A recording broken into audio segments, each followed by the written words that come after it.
Hey guys, I hope that you are all having a very relaxing evening. I am here with just a simple, sort of nostalgic page turning video, if you will. And as you can see, I have this Pokemon edition of TV Guide, and it's from October of 1999. I saw this at a local comic book store, and it was only $5, and I just thought that it looked really, really nostalgic, and that it would be perfect for an ASMR video for you guys. So, as you can see, it has Charmander on the cover, and it says, Parents Guide to TV, Parents Guide to Kids TV, Pokemon, how these delightful little monsters became today's hottest craze. So, it's very funny to me. There's also a little Voltorb here. So, I'll go ahead and take it out of its little plastic pouch that it's in, and hopefully that won't be too loud.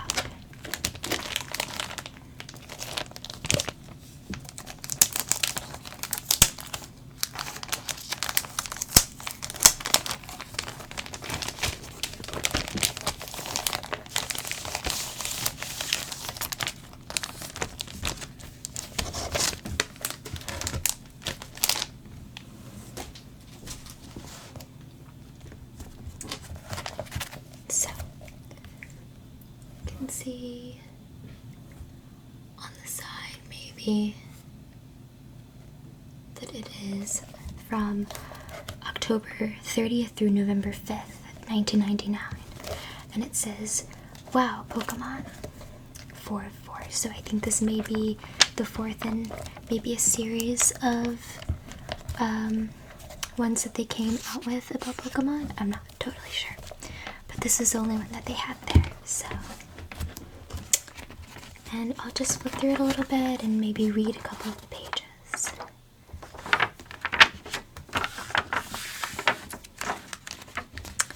So, it's a little Nickelodeon advertisement. And it's very, very 90s. It has Eliza Thornberry right here. I think that's Tommy from Rugrats. And some like butterfly clips in this girl's hair. All very nostalgic things if you were from, or if you're a 90s kid. Which I'm not totally sure if that means whether you were a kid for most of the 90s or if you were born in the 90s. So it seems like that 90s kid means different things to different people. So, and there you have Amanda Bynes. I loved the Amanda show when I was younger, so no one knew what was going to happen there. I think that these are the covers for the other editions that came out for Pokemon, so.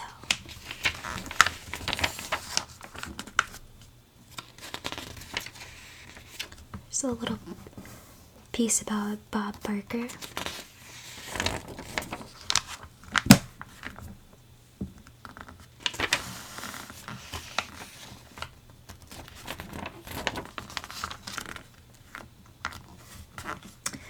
So it says, Monster Rally.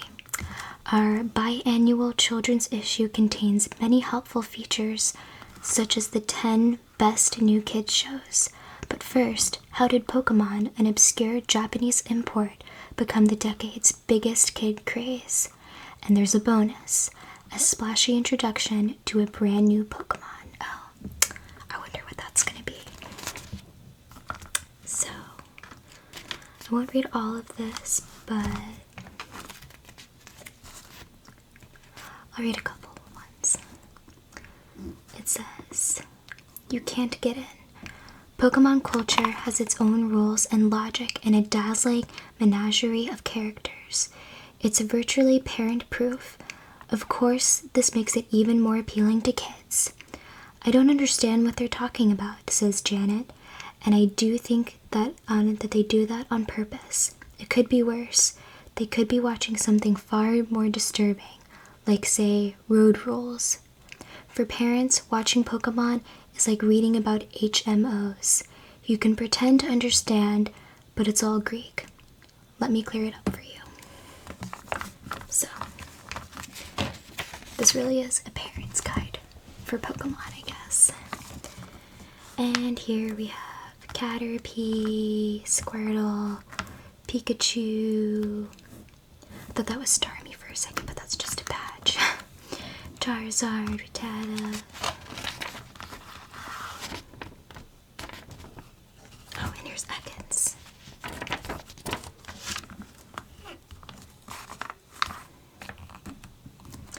So, it says that Ash Saturday, it says, the Pokemon saga is about to embark on a crucial chapter.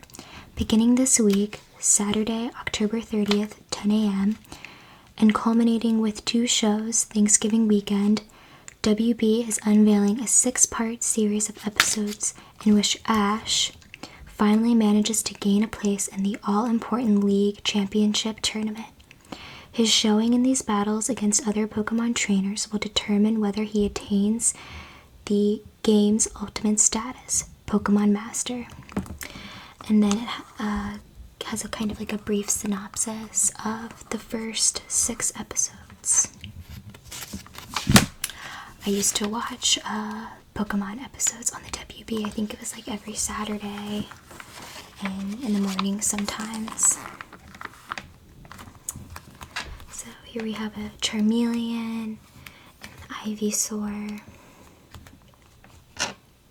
So I'll read a random one of these. It says, it's also a diabolical conspiracy.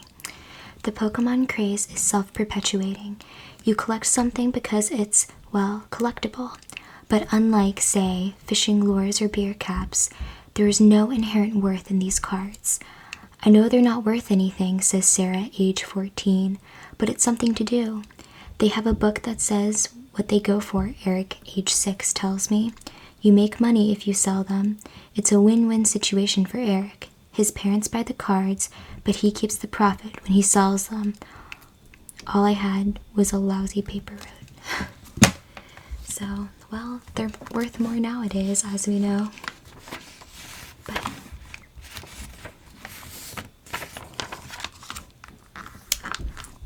so who's that Pokemon? So it's obviously a Meryl. They give it away right here. And I guess there's like a little cutout thing where you can put the little mismatched pieces together. And it says, who's that Pokemon? Actually, that's a trick question. There are 150 Pokemon on TV, but you've never seen this little guy before. He makes his debut in Pokemon, the first movie, in November. Oh, and here's a advertisement for Digimon. Interesting. I watched that a little bit when I was younger, but I never got very into it. Little Bell. Oh, I used to watch this all the time when I was younger. And this show too.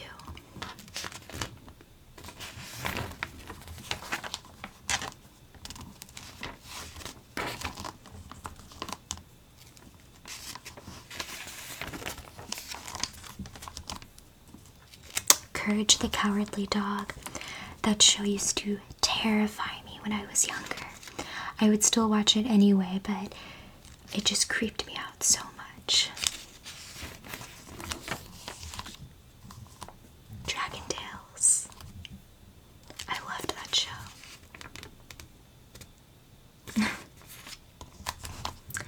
This is an advertisement for something called iParty.com. I don't know if that's still a thing, but I I guess it's supposed to be a quote from this kid, and it says, "I want Pikachu, the Pokemon, to come to my party and invite his friends, but not the red scary guy because he's mean, and I think if I talk to Pikachu and ask real nice, I can become his master." That's cute.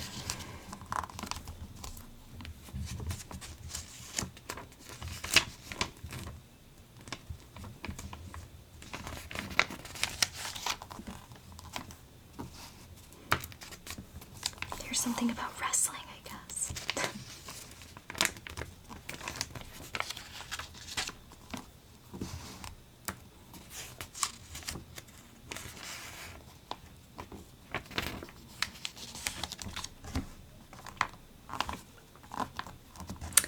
Here's something about Amanda Bynes.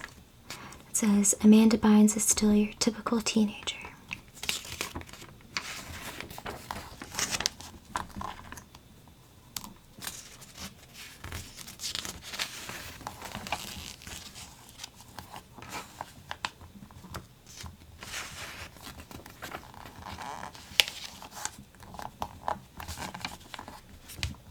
That looks delicious.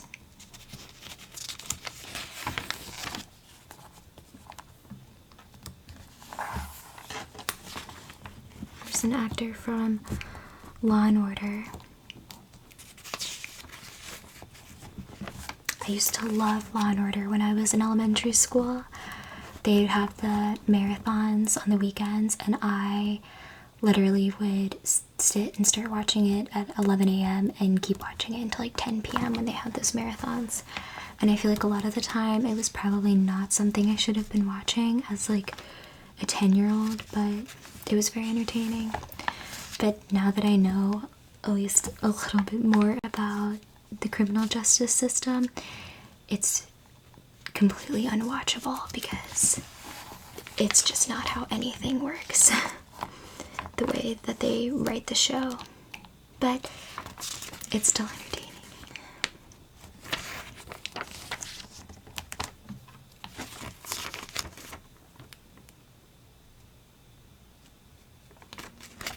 I'm not sure who that is.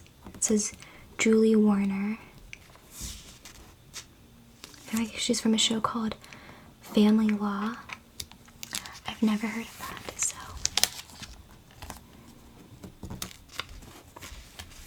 Oh, look at that cell phone. That's so funny. I remember my mom having a cell phone like that, and it had that super dark screen.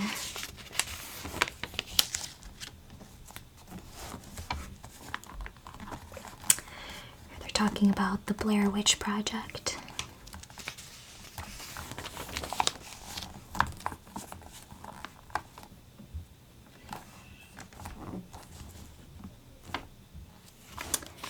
They have a few things about different shows. Some special about John Benet Ramsey, which is still something that's talked about all the time as if it's a new thing. Oh, and here's Topanga and Corey from Boy Meets World. I loved that show. I've seen every episode of Boy Meets World probably like 3 or 4 times. I'm a big fan, so. And Ally McBeal I also really like. I haven't seen every episode, but I'm a fan of that show too.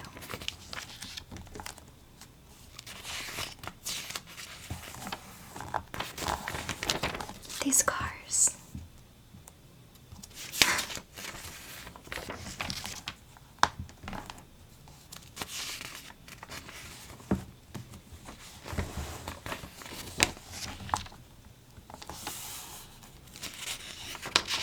And now the paper's switched from like a shiny magazine texture to more of a newspaper kind of texture, so.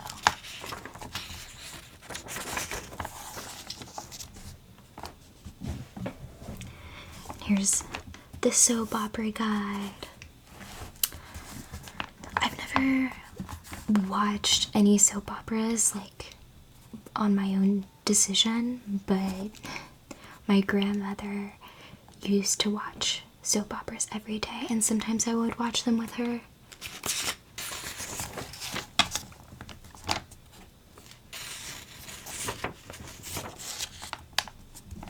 There's the sports guide.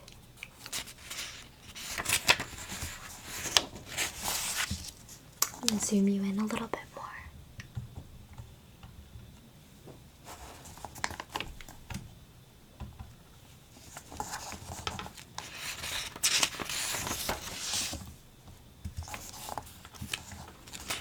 So yeah, they just have all kinds of stuff listed here.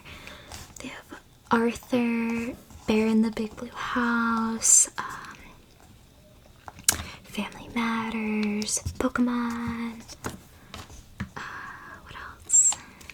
I'm just naming things that I remember watching. Mary-Kate and Ashley's Adventures.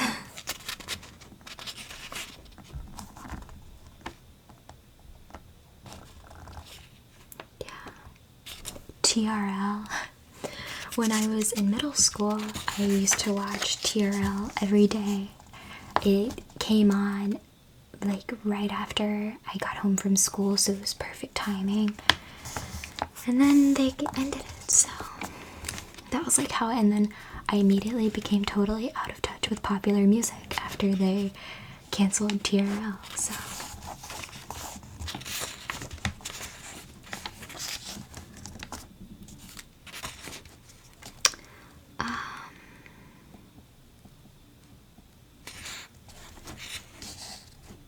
Goosebumps. Oh yeah.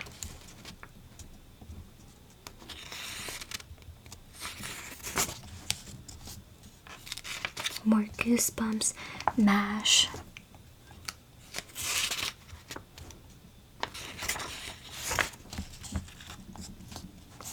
Antique Roadshow. Oh my gosh.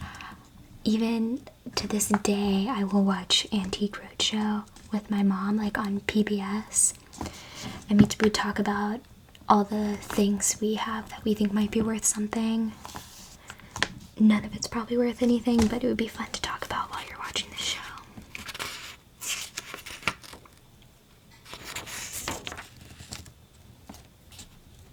The Andy Griffith Show I used to watch when I was younger. I was just like, I used to watch so much TV when I was younger.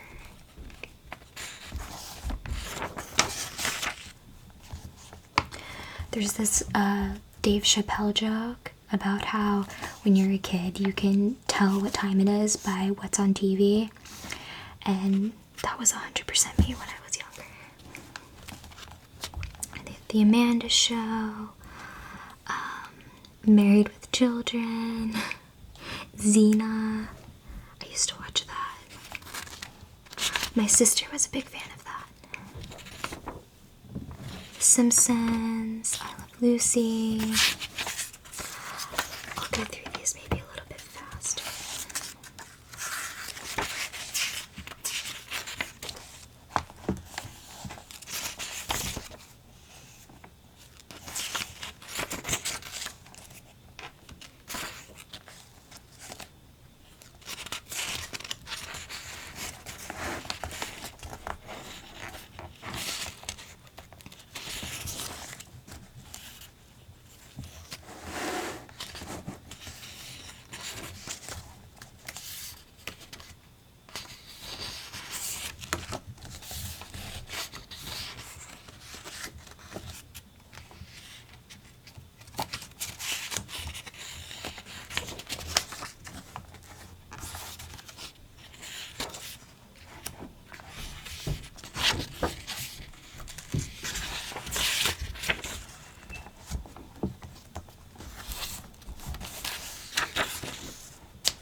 Not familiar with this, but I guess it used to be on HBO.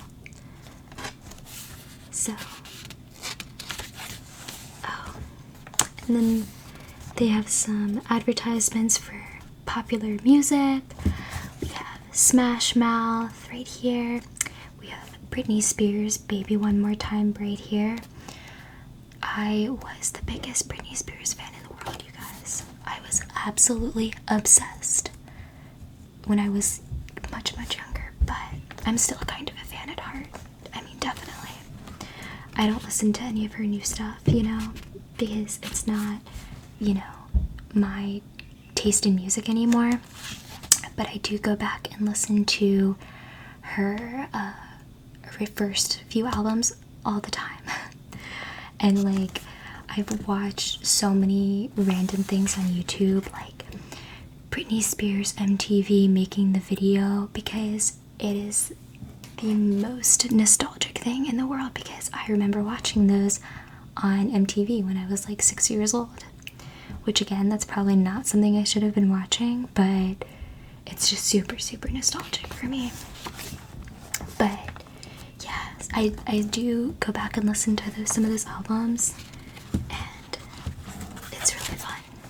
I think she was very talented, so. What do we have here? 90 Degrees. I listened to that a lot when I was younger to them. We have Kid Rock. Not a big fan. TLC. I listened to them a lot when I was younger too. Shania Twain. It was so funny. 12 CDs for the price of one. What else do they have on here? Madonna, Ray of Light, Creedence Clearwater Revival. I think that I actually have one of their CDs. Fish, Grateful Dead, Tom Petty, Journey Greatest Hits, Bon Jovi.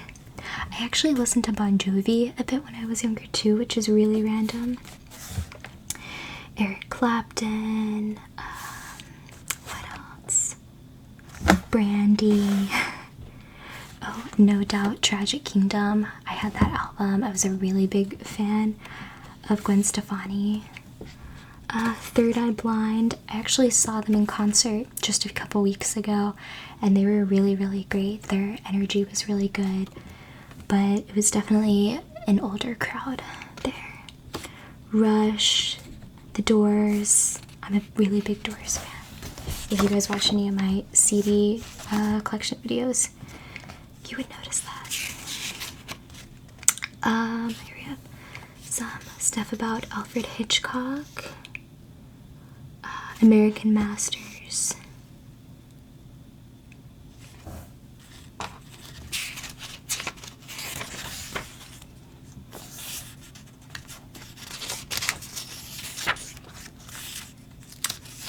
What else do we have here?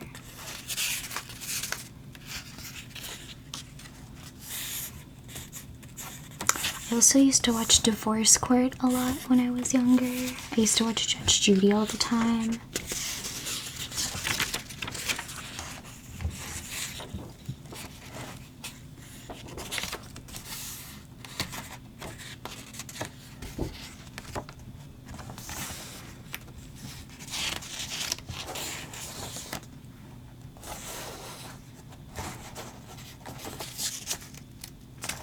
Prince, Golden Girls, Home Improvement, Frasier.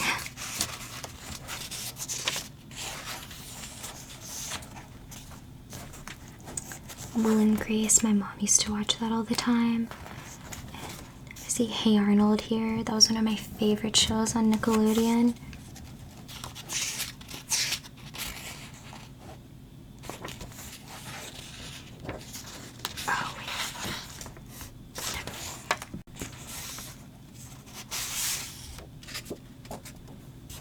Free dress watch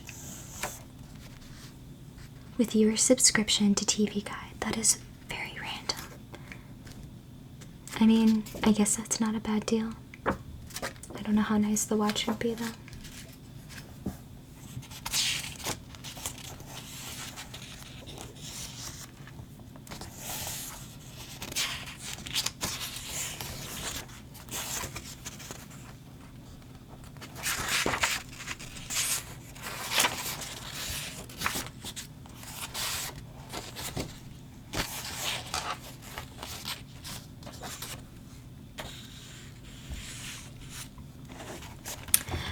West Wing. That's a really great show. That's on Netflix. It's really, really good. I think it's written by Aaron Sorkin. He's a really good screenwriter. It has that like really fast-paced kind of dialogue and everything.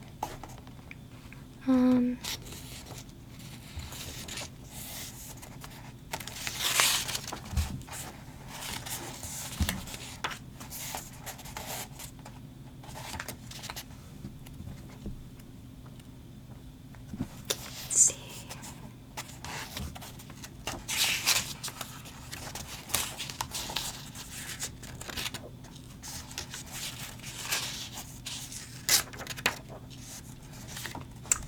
Frasier.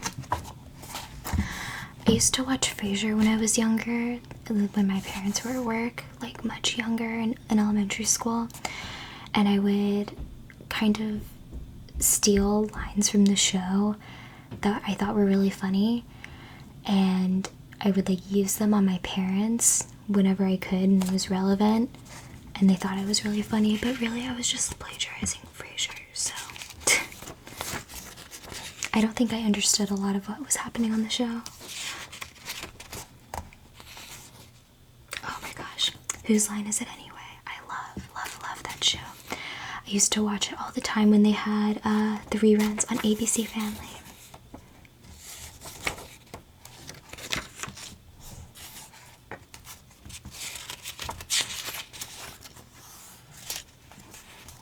Charmed. That's another one I used to watch.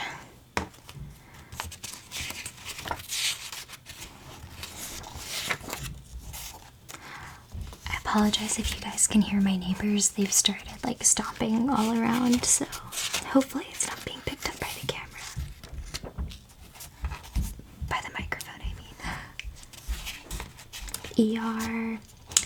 My mom used to watch that all the time, like when George Clooney was on the show.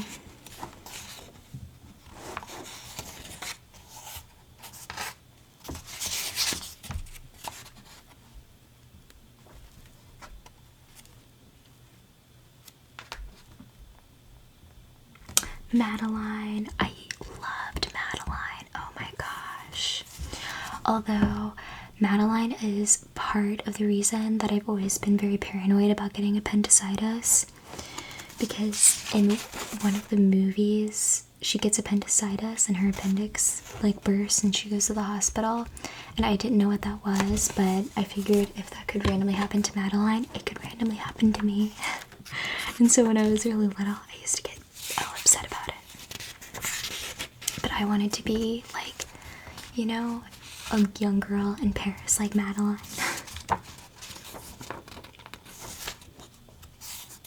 Boy Meets World.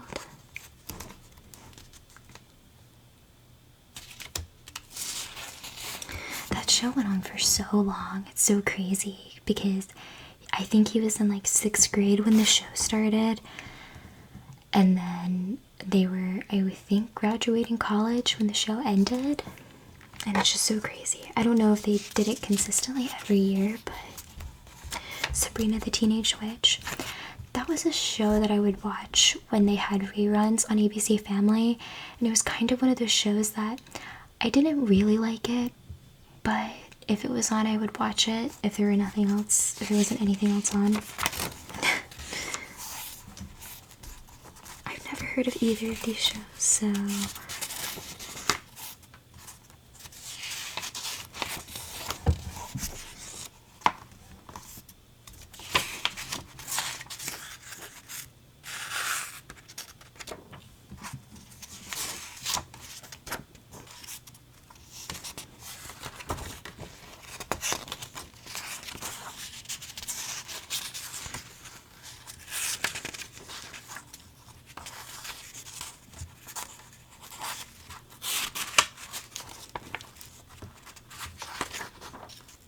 we have a crossword here. Okay, so I think that I am going to go back to the parts about Pokemon at the beginning because I thought that the Pokemon things would be dispersed throughout, but they were just at the beginning. And so I kind of rushed through them. And I'm just going to go back and I think read a little bit more about the Pokemon parts.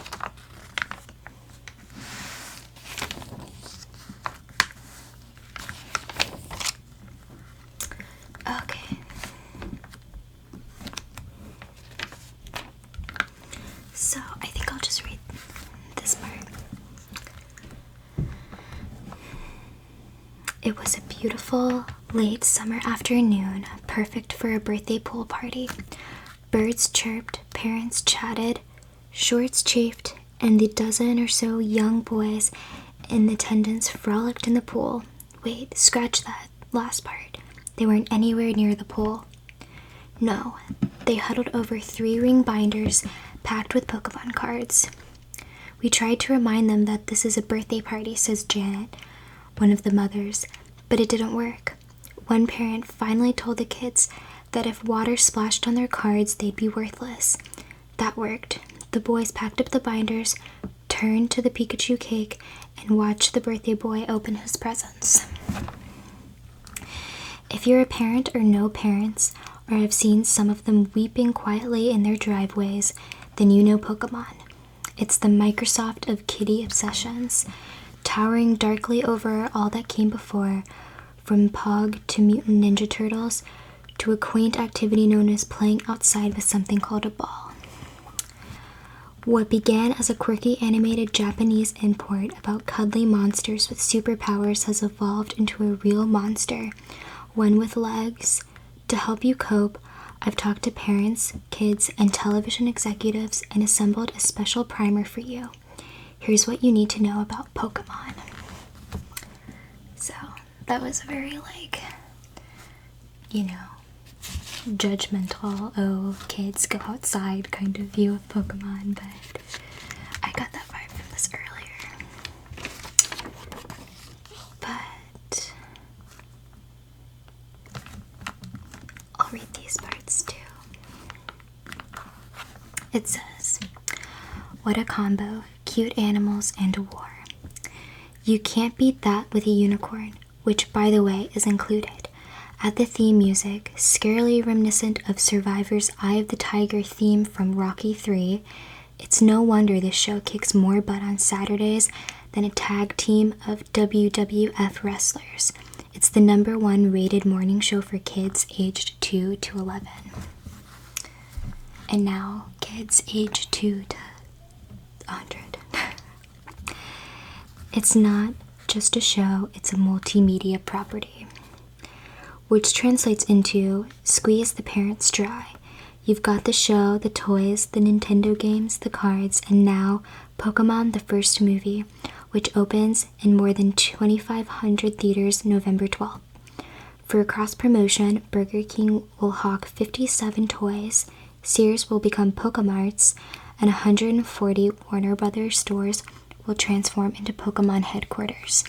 Plus, each moviegoer gets a limited edition Pokemon card, tempting kids to go back and over to get the entire set. Add to that assorted Pokemon baseball jerseys, backpacks, keychains, and comic books, and yes, Pokemon fruit roll-ups. And you could say this is a Pokemon world and we're just paying for it. This guy's not happy about it.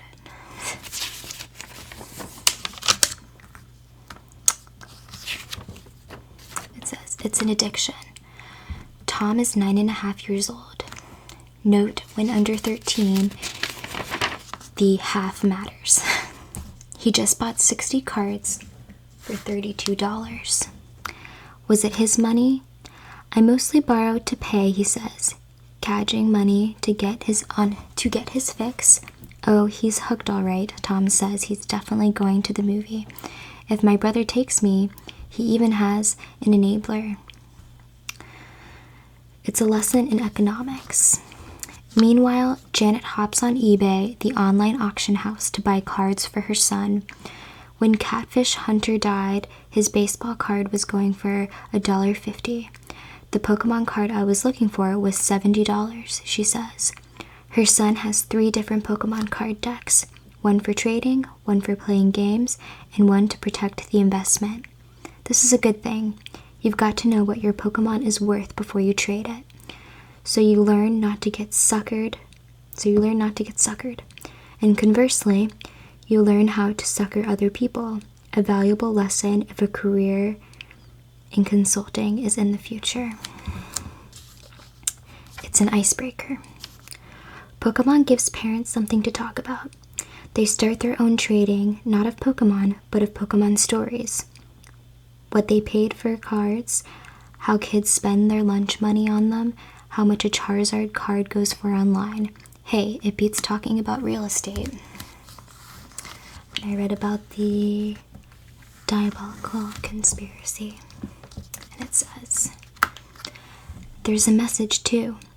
WB's Friedman thinks that's the hidden appeal. Watching some recent shows, our head of programming said, gosh, this show is really educational. Every episode really does end with a value. She's right. In one episode, Ash goes to an island in search of a Pokemon training gym. Instead, he finds nothing but cheap Pokemon bric-a-brac. It's just a bunch of souvenir stands, he says, where even Pokemon cookies are sold. He laments the crass commercialism, but I wonder, where can I buy Pokemon cookies? The real message can be found in the theme song. Gotta catch 'em all. Pokemon has 150 or so monsters, and as long as more are made, the kids can't miss a show and must collect 'em all. It's like baseball cards, except unlike ball players, the stars of these cards don't spit and scratch themselves. It's okay, it will be over soon. Pokemon is harmless, and I have to say the show is really engaging. The sparkly backgrounds are cool, adds Eric, but if it's like Pog, even this monster will wear out its welcome.